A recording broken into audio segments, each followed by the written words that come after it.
Sabotsy alina fa 13 ny volana aprily taona 2024 miaraba finaritra tompoko vavy sy tompoko lahy tonga soa indray eto anatin'ny fandaharana aleoresahana anao ny sehatra ety am-piandohana dia fa saina sahatsika angila tsofina anaraka ny fandaharana hatramin'ny farany satria dia ho zava-dehibe tokoa no resadresantsika eto anatin'ny fandaharana mazava ho azy fa manambahiny ihany koa ny fandaharana ny ity anio ity Reina Rabiaza experte médiana ihany koa paira eo amin'ny tontolon'ny haino vakijery mpampiofana amin'ny sehatry ny serasera sy ny tahirikevitra ihany koa miarabanao ary tonga sao anatin'ny fandaharana miarabanao ihany ary miaraba ihany koa ny mpijery rehetra eto amin'ny televisiona Record ary ny ato anatin'ny fandaharana anao ny sehatra araka ny efa natsidiko teny am-piandohana teo dia tena zava-dehibe tokoa no resantsika amin'ny ity anio ity izany hoe mahakasika ny fiainan'ny olom-pirenena amin'ny ankapobeny mihitsy no resantsika ao anatin'izay ny LAICP na ny l'accès à l'information à caractère public na ihany koa raha dikantsika amin'ny teny gasy izany dia hoe volavolan-dalàna mifeny torohay ho an'ny daholobe eto irenana zava misy kokoa an'izay satria izay fotsiny izany no raha hoe za zany izao no anontaniana dia somary vitsivitsy ihany no teboko haiko anatin'izay fa ho anao izay anisan'ny paira dia eto ianao anontaniako hoe inona marina moa ny LAICP manahoana sy manahoana ny tantaran'izay teto amin'ny firenena makasitraka ihando LAICP araka ny teneninao teo raha amin'ny teny français dia loi sur l'accès à l'information à caractère public volavolan-dalàna izy io mifehy ny fidirana amin'ny torohay mety vaovao amintsika angamba izay torohay izay kanefa dia anisany natao hoe mifehy natao hoe fahalalàna mifehy natao hoe tahirikevitra antota taratasy isan-karazany eny anivon'ny sampandraram-panjakana izany hoe io lalàna io dia napetraka ny volavolaina tamin'ny taona 2004 ny CSI na ny komita mitandro ny fahitsiana niaraka tamin'ny mpiara-manatoka vitsivitsy no namolavola izy io tamin'izay fotoana izay nentina ahafahana mamaly ny zo fototra ahafahany rehetra misitraka ny atao hoe torohay asiko fahasamihafana kely izany le torohay information documentaire oharina amin'ny atao hoe actualité na ny fampahalalam-baovao eo izany dia efa petraka sahady ny fahasamihafana kanefa tsy mifanalavitra ny lalàna roa izay mifehy ny sehatry ny serasera amin'ny ankapobeny sy ny torohay manokana dia ilay lalàna mifehy ny serasera sy ny haino vakijery na les lois sur la communication médiatisée ary ny LAICP izay voalaza teo na averiko foana eto hoe loi sur l'accès à l'information à caractère public ry io lalàna faharoa io izany dia noentina araka ny teneniko teo amahana na ahafahany rehetra misitraka n'izay zo fototra ahafahana mahazo mahita ireo antota taratasy na tota-kevitra eny anivon'ny sampandraram-panjakana teneniko teo dia hoe tamin'ny 2004 maninona hatramin'izao mbola tsy nolanina mbola tsy lany izy io mbola tsy niditra teny amin'ny anteny mera rotota zany efa niditra ihany izy teo anivon'ny filan-kevitry ny gouvernement tamin'ny 2022 ny antony dia nisy ny fiarah-miasa na ny fifanoloran-tanana teo amin'ny CSI komita mitandro ny fahitsiana izay nanolotra ny volavolan-dalàna io tamin'ny ministera ny serasera sy ny kolotsaina tamin'izany fotoana nisy anefa ny fanavaozana io volavolan-dalàna io izany izay tonga amin'izao LAICP fantatsika izao teo atenatenan'izay dia nisy ihany ny hetsika natao na ahafahana zany nampafantatra kanefa ny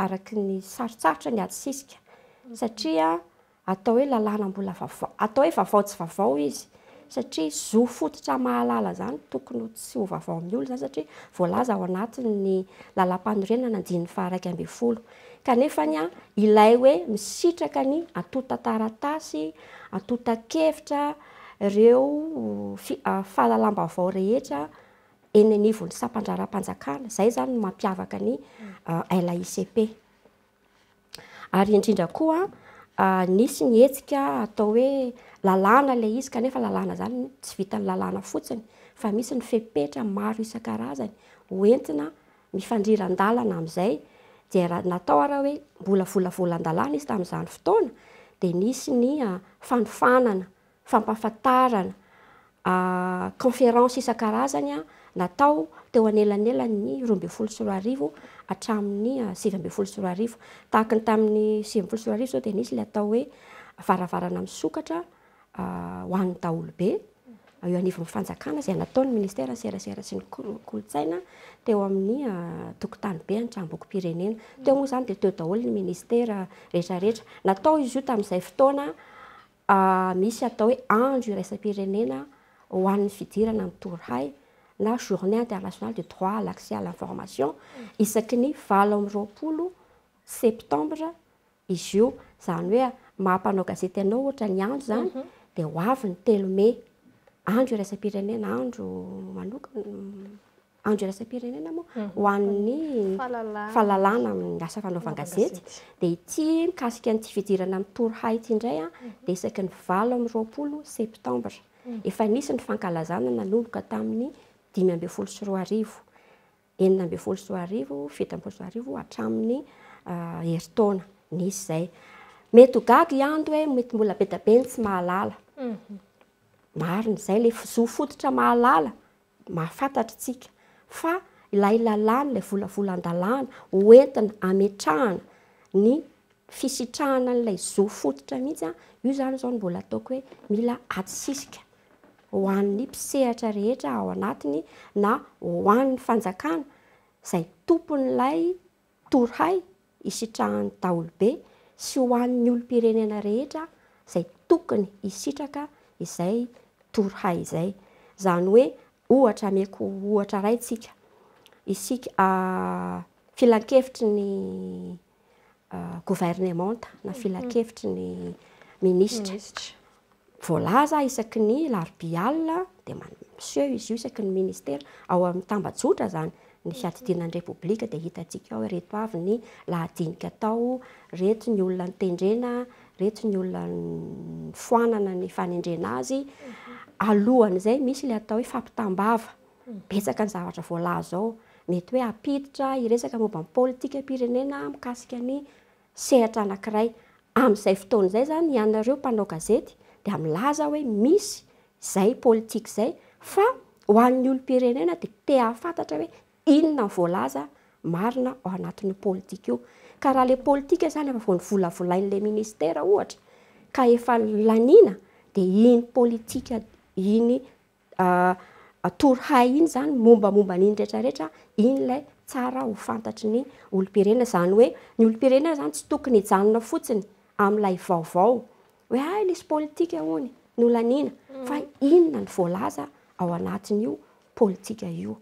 Zay zany raha ataoko hoe amin'ny ankapobeny ny dingana hoy iando nisy ny dingana araka ny teneniko teo nanomboka tamin'ny 4 hatramin'ny 20 mandraky 10 androany. Ny anankiray singaniko dia tamin'ny 13 nisy ny atao hoe satria fotoana tao anatin'ny tetezamity itsika dia sarotsarotra nampiditra lalàna tamin'izany fotoana fa hoe mba ampirindran'izay fahafahany rehetra misitraka ny Torahay izay dia andao aloha ametraka sata anankiray charte relative à l'accès à l'information et connaissance. Zay zany nanaovana azy niarahana foana moa zany izy io tamin'ny komity mitandro ny fahitsiana dia natao izy io ahafahany rehetra misitraka an'izay Torahay izay aloha ary nydingana anankiray niarahana taminy dia nanentanana ny departementam-panjakana nanao siniana io charte io. 17 teo ny ministera sy ny sampandraram-panjakana nanao sinia zany tamin'ny 13 teo anelan'elan'izay akoatran'ireo varavarana misokatra dia nisy ihany koa ny fampiofanana ireo matianina misehatra ao anatin'izay fikerakerana ny Torahay izay.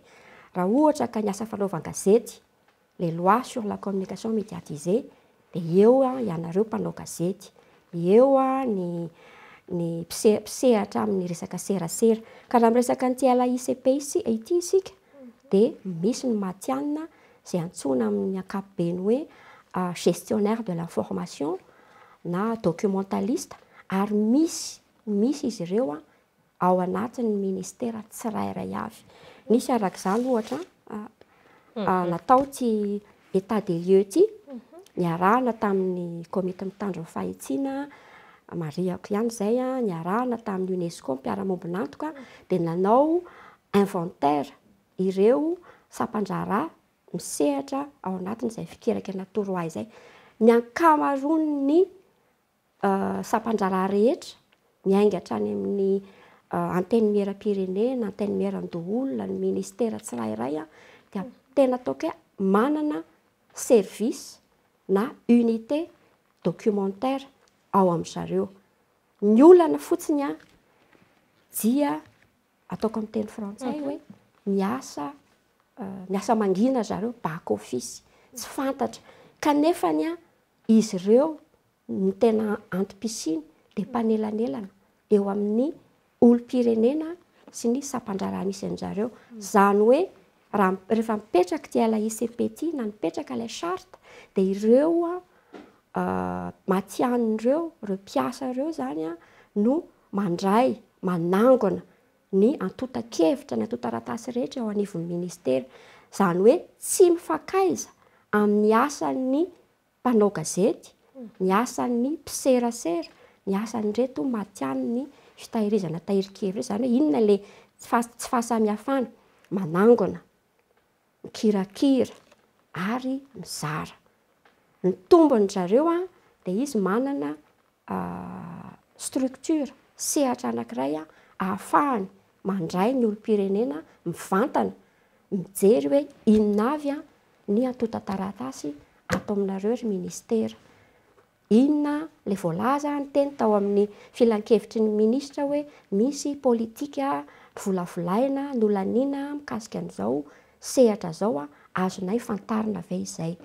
Io fidirana mitoro io dia tsy mijanona fotsiny eo amin'izay structure zay. Zay zany raha tena hoe te handeha ianao hiditra mivantana any amin'ilay sehatra zany, ahita mivantana hoe ty le tahirikevitra, fa afaka koa nefa mialohan'izay mijery eny amin'ny tambajotra, eny amin'ny site web raha ny tena marina kokoa, satria nentanina mihitsy ny ministera tsirairay amoaka ireo tahirikevitra izay nivalidena tao anatin'ny ministera tsirairay ahafahany rehetrarehetra zany mijery an'izay eny amin'ny site web ny ministera ohatra. Eny ary maromaro ihany ny fanontaniana tonga dia tonga tato an-dohako izay efa niraisiko ato, fa tsy haiko hoe asesiko amin'ny hoe tao anatin'izay dingana rehetra izay zany irena hatreto hoe inona ny antony tena goavana na hoe pitsopitso ny antony kelany koa mahatonga ny lalàna mbola tsy mety hoe lany mihitsy ny hatreto sy ny antony mahatonga azy hoe mbola tsy nandalo eny amin'ny assemblée na hoe mbola tsy nisy solombavambahoaka nitondra ihany koa, mety azo avadika tolo-dalàna ihany koa ve ilay isa manahoana sy manahoana. Raha ny dingana aloha patsahiviko kely akoatra ilay efa dingana teo alohan'ny 2024 zany ireo hetsika isan-karazany dia no namena ny ministeran'ny serasera sy ny kolontsaina nentin-dramatonministra izy io teny anivo ny filan-kevitry ny gouvernement izay nandalo famakiana indroa zany. Nisy moa zany ny hevitra ny isan-karazany nomenindreo tao anatiny, mpikambana zany tao anatin'ny gouvernement tamin'izay fotoan'izay tamin'ny desambra 2024 izay raha tsy diso dia avy eo effectivement nijanona teo ilay izy. Janona ny antony ampitoviako angamba amin'ny ankapobeny na tamin'ny 2024 raika amin'ny 2024 na ny talohan'izay dia hoe mety ho mety tsy ampy ilay hetsika hoentina fampahafantarana bebe kokoa hoe inona ny tena tanjona fisinity LAICP. Tanjona aloha voalohany dia mamaly an'ilay zo fototra ao anatin'ny lalam-panorenana, zo mahalala. Ilay zo mahalala zany tsy hijanona fotsiny eo amin'ny vaovao entinareo mpanao gazety, fa araka ny teneniko teo hoe mahalala ny zava-misy amin'ny ankapobeny, mahalala ny fiainam-pirenena. Zany hoe fampahafantarana an'izay zany no hitako hoe mety mbola tsy ampy. Mandray roa ilay fahalalana, ilay zo eo zany anisan'ny tena hoe tokony ho tanjona na hazavaina, tena hoe nampahafantarana, ataoko amin'ny teny frantsay dia hoe appropriation. Reo andininy rehetrarehetra voalaza ao anatiny hoe reto avy. Ny LAICP ny tena marina dia ao anatin'ny serasera eo anivon'ny sampandraram-panjakana na ny tsy miankina koa ary zany hoe ataoko amin'ny teny frantsay hoe communication publique, communication institutionnelle. Zany hoe lasa fanaovan-gazety communication médiatisée, fa izy zany communication publique. Zany mba fantarina ny tahobe hoe inona nataon'ny ministera tsirairay. dia lay ady sisika zany ny fahalalako azy ny fahatsapako azy dia tsy ampy. Zany hoe ao anatin'le ady sisika misy karazany hoe mety tsy ampy ve ny lobbying, mety tsy ampy ve ny mobilisation, mety tsy ampy ve ny communication, mety mifamaofao tao ny fangaro tao zay. Fa indrindra zany ao anatin'izay dia le fampahafantarana hoe inona ny tena tiany'ity lalàna ity ho apetraka. Amin'ny ankapobeny dia apetraka hoe tokony napetraka zany ilay kolontsainy mampahalala vaovao, mampahalala ny zava-misy, ny toray, culture d'informer, fa eo ihany koa ny fametrahana ilay kolontsainy mahalala, mila mahafantatra, culture de s'informer. Zany hoe mandray roa izy io satria amin'ny ankapobeny ny olom-pirenena indray miandry fotsiny. Miandro inona vaovao avy any aminareo mpanao gazety, fa tokony mba isy ihany koa le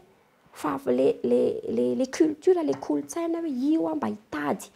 Laza hono ny mpanao gazety na lazaina tery amin'ny télé, ny radio, ny gazety hoe misy lalàna ohatr'izao, ohatra omeko zao, iny ilay lalàna mikasika ny famosirana iny. Lazaina fotsiny hoe zao iny lalàna iny, fa firy tamin'ny nareo mpanao gazety, firy tamin'ny izay misehatra ao anatin'ny fahasalamana, na ao anatin'ny fitsarana, na ao anatin'ny herisetra no nampahafantatra hoe inona avy ireo tena andinindininy mila ho fantatry ny olona ao anatin'io lalàna io.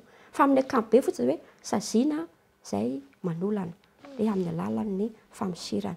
Zay amin'ny ankapobeny. Fa le tena voalaza amin'ny andinindininy ao anatiny iny ngamba mety firy amintsika ny mahalala an'izay. Nefa izay le atao hoe zo fototra mahalala amin'ny atsipiriany ny zavatra voalaza ao anatin'ny tahirikevitra, ny lalàna ao anatiny, lalàna rehetrarehetra ao anatin'izay, zo fototra mahalala izay. Hatretany koa zany aloha Rena, inona no mety hoe lesoka goavana? Efa ndresantsika teo moa le tsy halan'io, fa inona hoe lesoka goavana miatraika ny voka-dratsiny eto amin'ny firenena zany amin'ny tsy fahalan'iny io lalàna io? Raisiko aloha hoe ny voka-dratsiny tsy mahalala. Misy teny izay nosotomiko tamin'ny UNESCO, ataoko amin'ny teny frantsay kely izy tsy mahathio satria tsy fantatra ahoana ny andikana azy, fa aloha ngamba ataoko hoe mal informé, bien informé, nous sommes des citoyens, mal informés, nous restons de simples sujets. Zany hoe rehefa tsy mahalala ianao, tsy mahalala tsika, tsy mahalala ny rehetra, dia tsy afaka manao ninninona, tsy afaka misitraka, tsy afaka mandray anjara amin'ny fiainam-pirenena. Io anie fiainam-pirenena amin'ny ankapobeny, fahalalana ny tsirairay an'izay hoe inona no lazain'ny ministera, lazain'ny filoham-pirenena, lazain'ny gouvernemanta, lazainy eny amin'ny télé-mpanjakana. Tsara zany tsika mametraka n'izay kolontsaina manara-baovao zay. Nataoko fotsiny ary hoe isaky n'inona ny misy ny atao hoe filan-kevitry ny gouvernement, isaky n'inona filan-kevitry ny ministra. Lazaiko ny ampy fa raha apetraka fanontaniana anao micro-trottoir nareo mety vitsy ny mahafantatra, mety vitsy nefa zany faran'izay kely. Faran'izay kely zany ao anatin'izay fisitrahana ny zo fototra mahalala izay. Ny fanontaniana anto teo dia hoe inona ny olana goavana ao anatin'izay. Dia tsisy afa-tsy ny fampahafantarana foana. Fampahafantarana ary tena anisany izay anentanana antsika mpanao gazety ny fahafahana misitraka an'izay zo fototra izay. Izay anisany anjara birikintsika fanabeazana ny olona. Tsy hijery fotsiny ny lohatenim-baovao any amin'ny gazety, fa tena hoe manaraka mihitsy hoe inona ny voalaza ao anatin'ireo tahirikevitra ireo. Mety anahoana sy anahoana ny zava-misy eto amin'ny firenena raha lany soamantsara io lalàna io?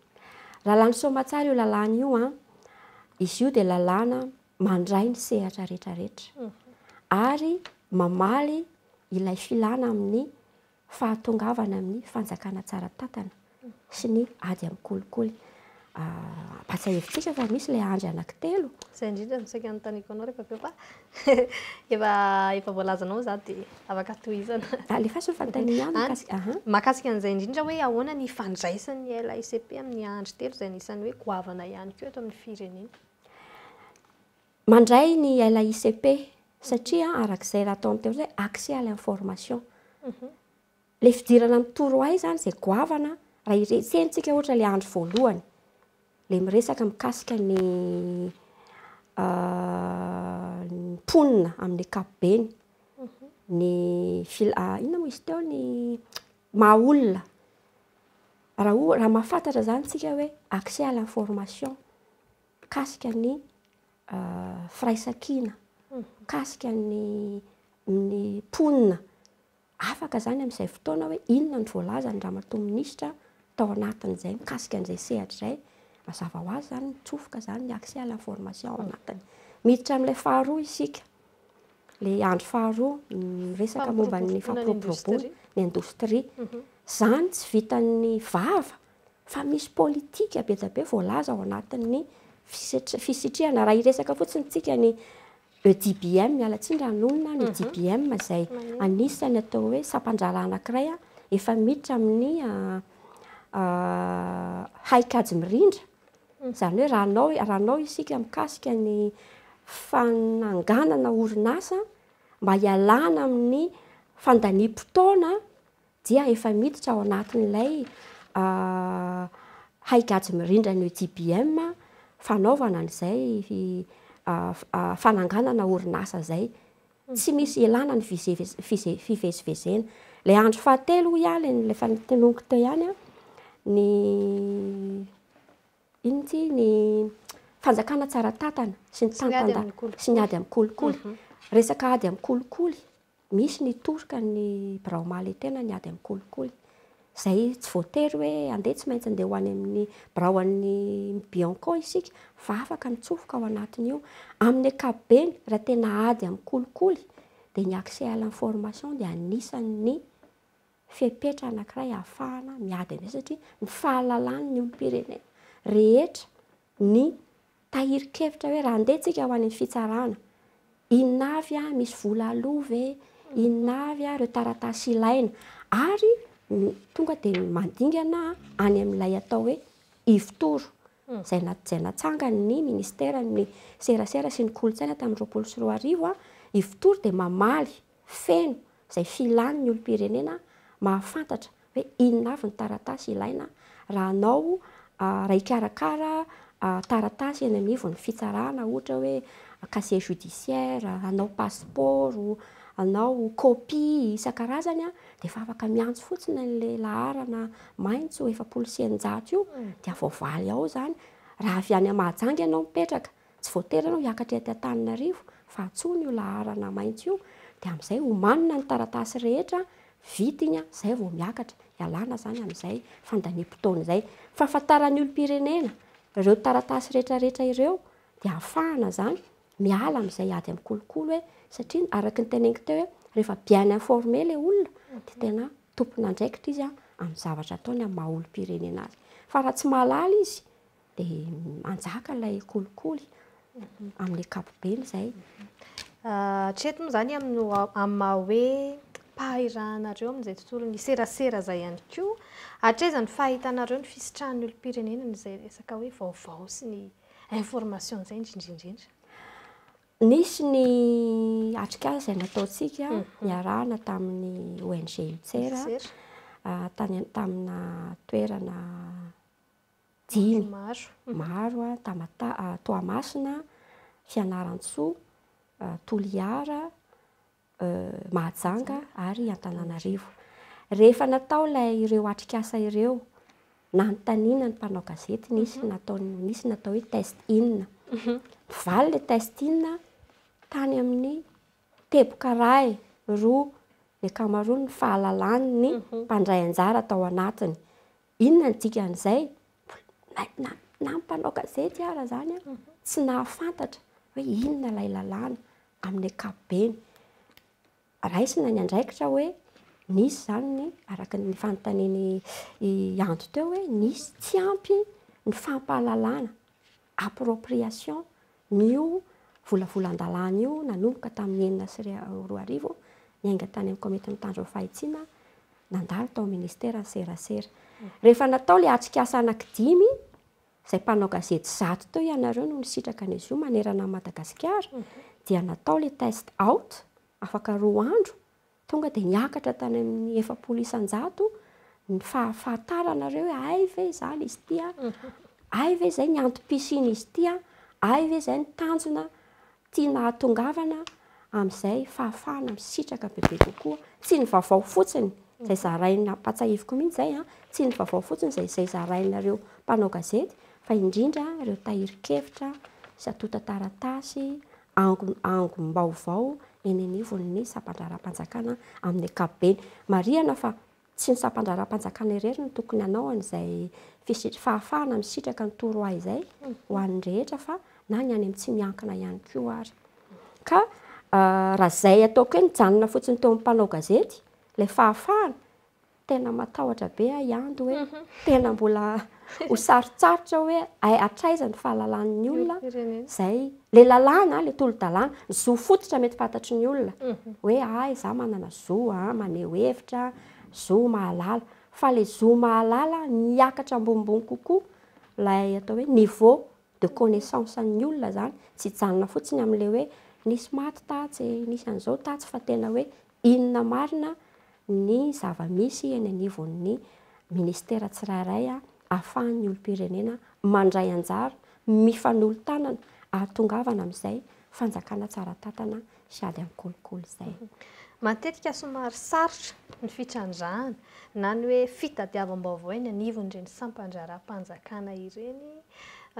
Manahoana ny mety ifandraisan'izay amin'ny LAICP raha ohatra ka hoe lany soamantsara sa hoe na mbola tsy lany ary ny LAICP dia mety hoe ahoana sy ahoana zany ny fomba atao mba ahafahana hoe misitraka tsara n'izay fitrandrahana vaovao izay satria raha ohatra hoe tsy mahazo tsara n'le vaovao eny anivon'ny sampandraram-panjakana zany raha kely ny voaray ihany mazava ho azy kely ihany koa no voapitanay mpanao gazety eny amin'ny olom-pirenena manahoana ny mety mahakasikasika an'izay. Ya.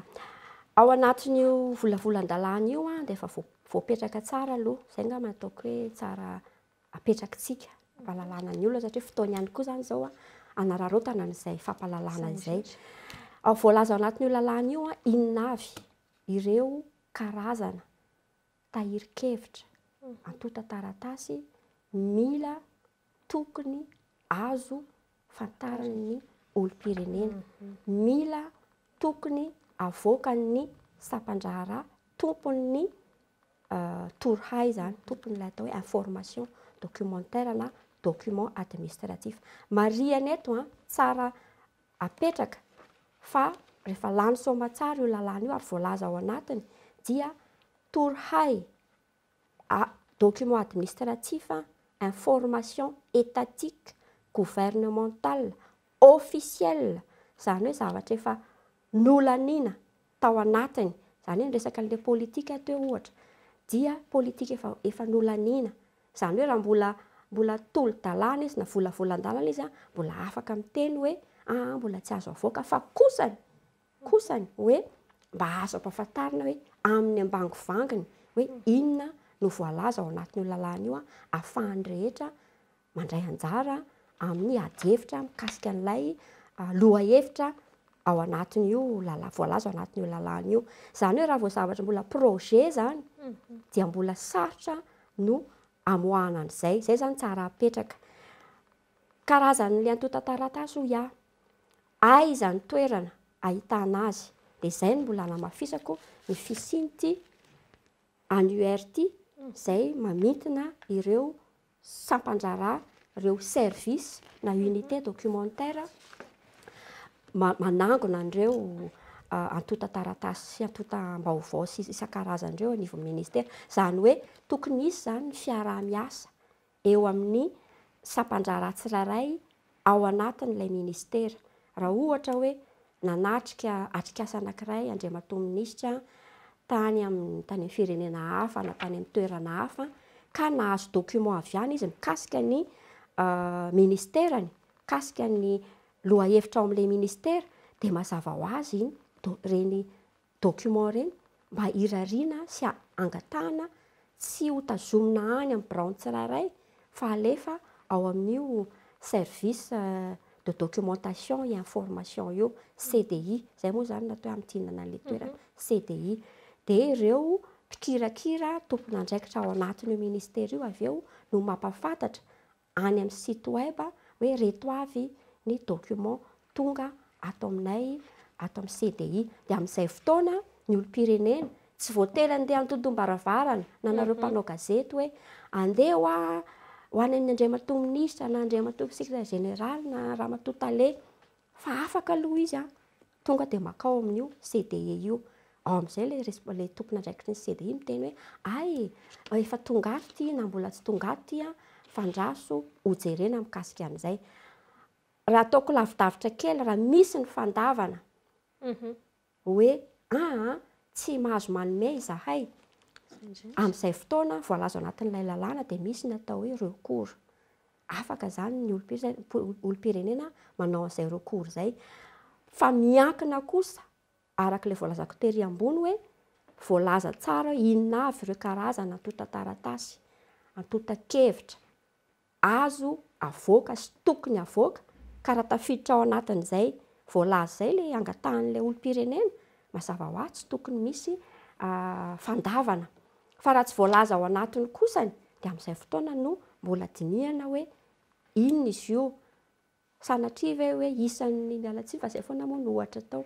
ny isan'ny bala ve ataoko ngamba fa mety sarotsarotra no hitenenana hoe firy ny isan'ny bala ao amin'ny compte donc io zany miankina amin'ny ministera tsirairay mametraka ihany koa hoe reto ny karazana antota-taratasy antota-kevitra azontsika avoaka tokony avoakantsika ary tsy maintsy avoakantsika araka ny hita moa zany dia somary hoe mbola hita hoe somary sarotsarotra mbola mavesabesatra ny ady sisika izay atao ao anatin'izay fandaninana ity LAICP ity izay ho an'ny rena manokana ao anatin'izay hoe nao koa ny pahira moa zany dia inona ny tena hitany hoe paikady goavana aingana indrindra sy mahomby mety hoe andaninana io volavolan-dalàna io aingana avadika an'izay tolo-dalàna zay ve sa hoe manahoana sy manahoana hatreto aloha izy dia volavolan-dalàna ny atsisika voalohany aloha dia fampahafantarana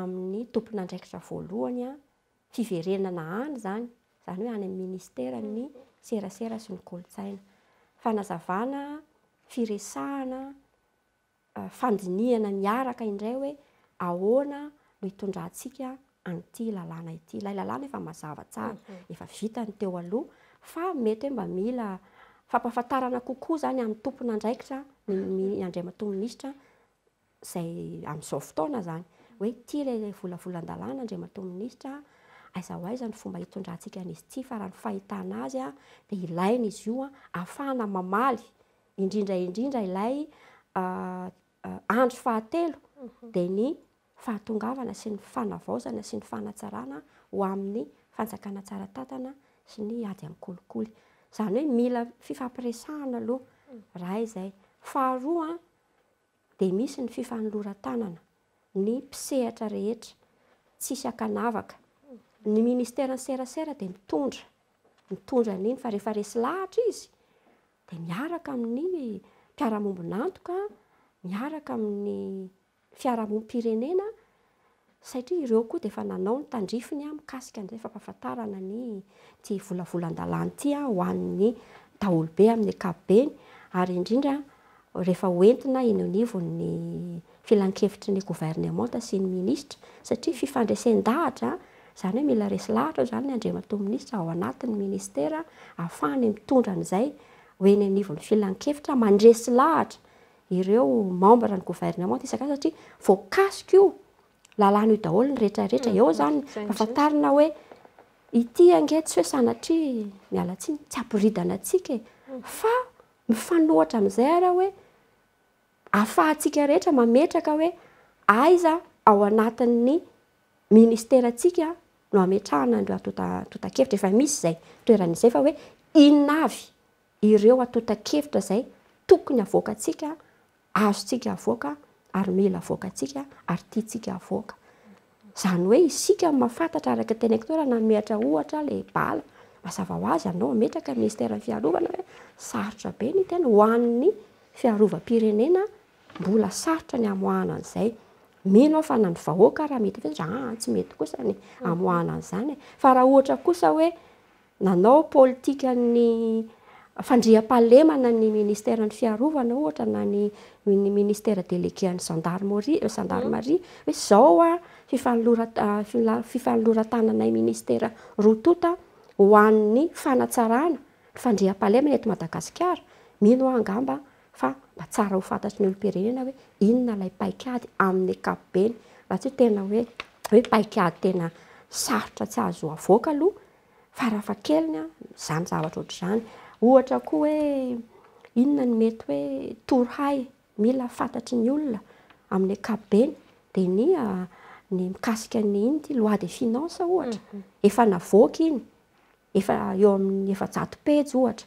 Mety tsy ny olona rehetra nge no avaky an'izany 400 pejy zany fa anjaran'ny ministera avy eo ary efa nataon'ny ministera ny vola sy ny toe-karena namintina ny 400 pejy iny mba ho mora vakiana ho an'ny daholobe.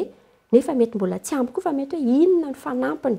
Mety hiakatra aty amin'ny télévision record ve isika anazava bebe kokoa amin'ny olona. Mety hidiny ny fotony ve isika anazava bebe kokoa amin'ny olona. Mariana eto fa raha ho an'ny collectivité territoriale ohatra tsy adinontsika fa reny affichage reny dia farafahakeliny amin'ny accès à l'information. UBadge anaovan'ny mpiasan'ny ministera tsirairay iny dia farafahakeliny iny amin'ny accès à l'information. Reny le atao hoe standard de service ao anatin'ny accès à l'information reny. Farafahakeliny reny zany hoe ady ho an'ny kolokolo hoe mandeha tsika ny ministera ny fitsarana izay manao badge ihany fa rehefa tsy manao badge dia efa tsy mpiasan'ny ministera ohatra azo apetraka ohatran'izay le izy ary zavatra efa mipetraka izany. Mandeha tsika amin'ny toerana ministera iray dia mipetraka kely le signaler tsika reny hita hoe ity ny tale, ity ny secrétaire général, reny le plan de masse reny ao anatina accès à l'information reny fampahafantarana ny olom-pirenena tsy fampitady ao anatin'ny ministera anankiray. Dia araka ny teneniko tany am-boalohany hoe ny communication ny tompon'andraikitry ny serasera ho an'ny daholobe na ny communication publique no misahana an'ireny standard de service eo anivon'ny sampandrara isan-karazany. Manahoana kosa indray ary ny LAICP raha ny maneran-tany no jereny? Ny LAICP maneran-tany hatreto dia eo amin'ny 100 eo. 100 mahery no efa nandany an'izy io. Ny firenena voalohany nandany azy ngamba nataoko hoe fahalalana ao antsika ho an'ny mpijery dia i Finlande no nandany an'izy io voalohany tamin'izany fotoana. Dia ho an'ny aty Afrika dia i Afrika Atsimo Afrika Atsimo tamin'ny taona 2000. Finlande efa tamin'ny taonjato faha 1870 1800 izay raha tsy diso efa ela. Anisan'ny tena ady sisika lehibe koa izy io satria tsy vitany hoe eto amintsika irery fa nahatra any ivelany ary.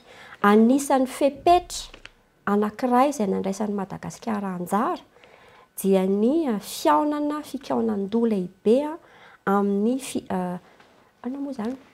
ny ataoko amin'ny teny frantsay hoe partenaire du gouvernement ouvert. Izany hoe fahafahan'ny gouvernement tamin'ny sokatra dia anisan'ny fepetra anankiray ahafahana miditra ao anatin'io programa an'asa iraisam-pirenena io ny fahafahana mandany an'io lalàna io. Izany hoe anakefatra ny fepetra dia ray amin'izay ny fandaniana fananana lalàna amina firenena iray. Hatreto moa zany tsika dia mbola tsy manana an'ilay lalàna dia mbola tsy afaka miditra ao anatin'io. Efa nandray anjara tamin'izy io Madagasikara tamin'ny 1970 tany Paris.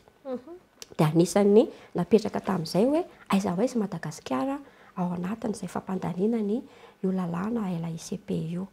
Anankiray ihany koa ankoatran'izay dia ny fikambanam-be iraisam-pirenena dia efa nametraka fa tadidintsika ilay atao hoe ODD, objectif de développement durable. dia ray ao anatin'io tanjona io a ny tanjona fa 9 dia voalaza ao anatin'io 9 tepoka folo a 16.10 a dia milaza mazava io accès à l'information io zay tena hoe anisan'ny fepetra ho iaraka lazaiko teo a afahantsika tonga amin'izay gouvernement ouvert zay a tonga amin'izay fanjakana tsara tatana izay a tonga amin'izay ady amin'ny kolokolo izay. Efa mamaraparana satsika raina mandeha dia mandeha ny fotoana misy afatra ve na hoe teny fanitanana tsy teny angamba araka le aniantsika tany amin'ny atrikasa izay hoe fitiny kely vetivety a fa efa tena mazava tsara avokoa izy teo fa hoe sao dia misy afatra tiana pitaina fanitanana ihany koa indrindrindrindra ho an'ireo tompona andraikitra izay tena tokony hoe sehatra ihany koa iara isehatra amintsika satria tsika zao manko miaraka manatanteraka ny fampahafantarana aloha zany voalohany indrindra ny LAICP amin'ny fandaninana izay volavolan-dalàna izay ihany koa. Ya, makasitraka iandro. Araka ny teneniko tao dia fifanoloran-tanana izy io. Mpisehatra maro no tafiditra ao anatiny a, fa tsy ho avelantsika irery ny ministèran'ny serasera sy ny kolontsaina hiady rirana izy io. Fa isika eo anilan'izay a dia afaka ihany koa mitondra ny anjara birikintsika. Ny mpanao gazety zany mazava ho azy ary izay ny antom-pisiany ilay atrikasa ny arahantsika nandritra ny araka voalaza teo tamina faritra maro mpanao gazety zato ia isika mpanao gazety zato ireo zany dia tena hitanina anao an'izay fampahafantarana eny anivon'ny sehatra misy atsika tsirairay hoe inona marina moa ilay LAICP izay averiketo fa mamaly ny zo fototra mahalala droit à l'information fa tsy le droit à l'information fotsiny mahafantatra ny vaovao misy any anaty fiarahamonina fa torohay antota-taratasy antota-kevitra mamintina ireo asa andraikitra zava-bita eny anivon'ny sampandraram-panjakana tsirairay avy. Izany hoe raha iny zany tsika te hafantatra hoe inona avy ireo andry anankitelo izay ho hitondrany ny fitondrana amin'izao fotoana ny politika amin'ny ankapobeny ny fanjakana dia mila mpafantatra hoe inona marina voalaza satria ireo andro telo ireo anie tsy mijanona fotsiny amin'ny teny hoe fampiroboroboana ny indostria na ny fanjakana fa misy déclinaison ireo andry anankitelo ireo iza ny tompon'andraikitra iza ny sampandrara ministera misahana an'ireo andry anankitelo ireo a dia afaka makantsika any amin'ny ministera amponina zany ny andro voalohany a izavy ny miaraka aminy a ny andro faharoa any amin'ny ministeran'ny indostria izavy ny miaraka aminy a inona ny tiany hatongavana ny andro fahatelo a ny fiadidinan'ny repoblika angambany a mety miaraka amin'ny komity mitandro amin'ny fahitsiana inona avy no paikady inona avy ny tanjona inona avy ny asa rehetra tetikasa hitondrana an'ireo andry anankitelo ireo. Eto moa zany dia fanitanana ny rehetrarehetra ho anisany mpanao gazety fiarahamonim-pirenena hifanolo-tanana amin'ny ministera ho an'ny fampandaninana io lalàna io izay ahafahan'ny rehetrarehetra misitraka ahafahan'ny sampandraram-panjakana mahafantatra hoe inona ary izay antota-taratasy torohay amin'ny ankapobeny azontsika avoaka tokony avoakantsika ilaintsika mampafantatra azy a dia torak'izany koa ny olom-pirenena mahafantatra an'izay fitianiko amin'ilay hoe culture de s'informer et culture d'informer. Eny ary tapitra ny fotoanantsika isaorana ny any tokantrano aloha nanaraka ny fandarana hatramin'ny farany raha izao isika vao mahita anay dia azonao atao tsara ny mamerina mijery manontolo ny fandarana ao amin'ny pejy record Madagascar. Ankasitrahana ihany koa ny vahiny Reina Rabiaza ny vahiny atao anatin'ny fandarana aloresahana mankasitraka dia amin'ny manaraka indray. Mankasitraka iandro dia amin'ny rarosoantsika rehetra mandram-piona ho anareo mpijery ny anao ny sehatra eto amin'ny televisiona record. Sotra tompoko. Ho amin'ny fandarana manaraka dia vahiny hafa mihitsy indray ary loha hevitra hafa mihitsy indray no resantsika manome fotoana anao ary ny ekipa rehetra ho amin'ny manaraka indray. Veloma tompoko.